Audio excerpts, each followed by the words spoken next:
Rohit Vemula Hyderabad central యూనివర్సిటీలో ఆత్మహత్య చేసుకుంటూ తను రాసినటువంటి నోట్లో మాటలు కానీ అతను అంతకుముందు Hyderabad university central university vice ఛాన్సలర్కి రాసిన లేఖలో కానీ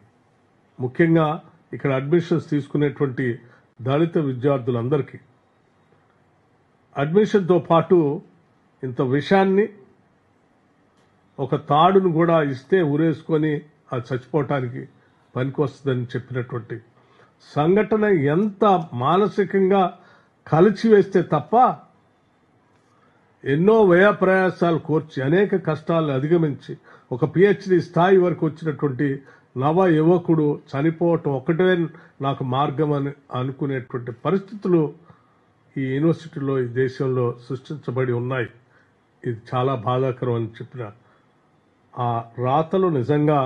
దేశం మొత్తాన్ని కలిసివేసింది. అలా జరగటానికి కారణమైనటువంటి సంఘటనకు సంబంధించి కూడా ఈ దేశం అంతా గమనించింది. అంబేద్కర్ స్టూడెంట్స్ అసోసియేషన్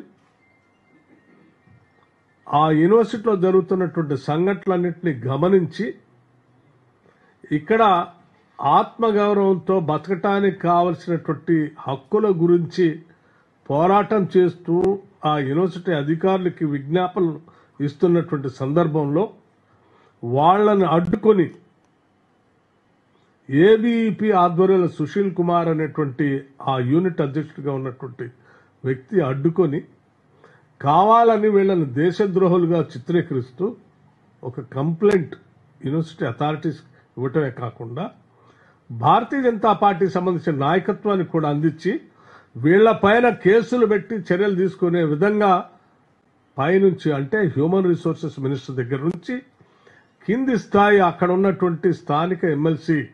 రామచంద్రరావు గారి ద్వారా ఒత్తిడి చేపించి చివరికి రోహిత్ వేములతో పాటు ఒక 4-5 స్టూడెంట్స్ని రస్టిగేట్ చేయటం వల్ల అతను వేరే మార్గం లేక తప్పనిసరి పరిస్థితిలో ఆత్మహత్య చేసుకున్నటువంటి పరిస్థితి మనందరికీ తెలిసినటువంటి విషయమే. కానీ దురదృష్టం మరొకసారి భారతీయ జనతా పార్టీ అటువంటి వారిపైన చర్యలు తీసుకోకపోగా అలా ఇబ్బంది పెట్టేటువంటి వ్యక్తులకి భారతదేశంలో మంచి ఉన్నతమైనటువంటి పదవులు ఇస్తామని చెప్పి ఈరోజు రామచంద్రరావు గారిని తెలంగాణ